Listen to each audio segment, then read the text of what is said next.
بسم اللہ الرحمن الرحیم۔ پرانے وقتوں کا ذکر ہے۔ بصرہ عراق کے ایک شخص نے حج کا ارادہ کیا، جس کے لیے اس نے دن رات محنت مزدوری کر کے حج کے لیے اپنا زاد راہ اکٹھا کیا۔ آج کل کے دور کی طرح اس وقت بھی لوگ قافلوں کی صورت میں حج پر روانہ ہوتے تھے۔ قافلے کے افراد کو جمع کرنے کے لیے ایک انتظار گاہ بنائی گئی تھی، جو اس کے گھر سے کچھ ہی دور تھی۔ روانگی کے روز یہ شخص اپنے گھر والوں سے وداع لے کر نکلنے لگا تو فرط جذبات میں اس کے آنسو نکل آئے، اور سب نے اسے اپنی دعاؤں اور نیک خواہشات کے سائے میں رخصت کیا۔ اس شخص کے گھر اور قافلے کی انتظار گاہ کے درمیان ایک جنگل پڑتا تھا۔ یہ شخص تیز تیز قدم اٹھاتا جا رہا تھا کہ جنگل سے کچھ پہلے ایک گھر سے اچانک کسی خاتون اور بچوں کے رونے کی آواز نے اسے چونکا دیا۔ ان آوازوں میں اتنا درد تھا کہ اس سے رہا نہیں گیا۔ وہ گھر کے قریب پہنچ کر کان لگا کر کھڑا ہو گیا تو اس نے سنا کہ وہ خاتون رو بھی رہی تھی اور ساتھ ہی ساتھ اپنے بچوں سے یہ کہہ بھی رہی تھی کہ بیٹا، آج میرے پاس تمہیں کھلانے کے لیے کچھ بھی نہیں ہے۔ جو کچھ تھا وہ کل رات کو ہی ختم ہو گیا تھا، اور بچے بھوک اور پیاس کی شدت سے مسلسل بلک بلک کر رو رہے تھے۔ ایک طرف قافلے والے اس کا انتظار کر رہے تھے اور دوسری طرف ایک بھوکا خاندان کسی غیبی مدد کا منتظر تھا۔ یہ شخص شش و پنج میں مبتلا ہو گیا۔ آخر آسمان کی طرف نگاہ کر کے ہاتھ بلند کرتے ہوئے اللہ سے دعا گو ہوا، یا اللہ، آج میں عجیب دوراہے پر کھڑا ہوں۔ ایک طرف تیری عظیم عبادت ہے اور دوسری طرف یہ بے بس خاندان۔ نہ میں تیری عبادت چھوڑنا چاہتا ہوں اور نہ ان لوگوں کو اس حال میں چھوڑ سکتا ہوں۔ تو ہی رہنمائی کر، میں کیا کروں؟ اور اگلے ہی لمحے اس شخص نے اس گھر کا دروازہ کھٹکھٹایا۔ خاتون نے دروازہ کھولا تو یہ شخص بولا کہ بی بی، میں نہیں جانتا کہ تم لوگ کون ہو۔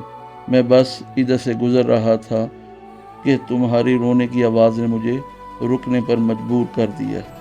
میں نے تمہاری ساری باتیں سن لی ہیں۔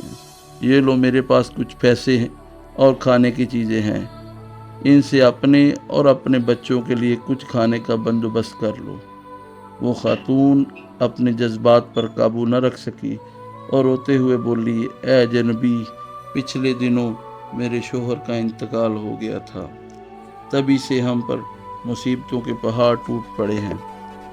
آپ کی بہت بہت مہربانی جو آپ نے ہم غریبوں پر اتنا رحم کیا۔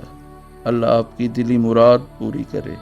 حج سے بڑھ کر اس شخص کی دلی مراد اور کیا تھی، لیکن حج پر جانے کے لیے سرمایہ تو راہ خدا میں قربان کر دیا تھا۔ اب یہ شخص نہ تو گھر واپس جا سکتا تھا کہ گھر والے کیا سوچیں گے، حج کیے بغیر واپس آ گیا، اور نہ ہی زاد راہ کہ وہ قافلے میں شامل ہو سکتا تھا۔ چنانچہ وہ قریب کے جنگل میں چھپ کر بیٹھ گیا اور حج کے دنوں کے گزرنے کا انتظار کرنے لگا۔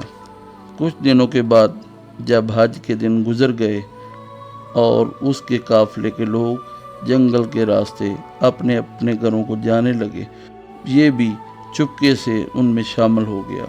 تب ایک شخص اس سے مخاطب ہوا اور بولا، جناب، حج مبارک ہو، میں نے آپ کو فلاں جگہ آب زمزم پیتے دیکھا تھا۔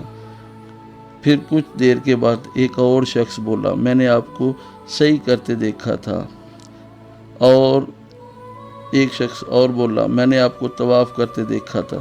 غرض کہ ہر حاجی اس کی حج کے موقع پر موجودگی کی دلیل دینے لگا۔ یہ شخص گھر پہنچا، گھر والوں نے بھی پرتپاک استقبال کیا اور حج کی ڈھیر ساری مبارکباد دی، لیکن یہ شخص اندر ہی اندر پریشان تھا کہ میں تو حج پر گیا ہی نہیں، تو پھر کیوں ہر حاجی میرے وہاں پر موجود ہونے کی بات کر رہا ہے؟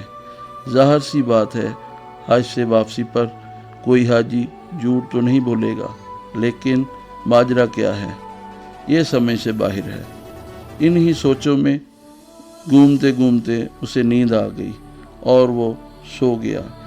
عالم خواب میں اسے بشارت ملی کہ اے نیک دل انسان، تم نے حج جیسی عظیم عبادت کو چھوڑ کر مخلوق خدا کی مدد کی۔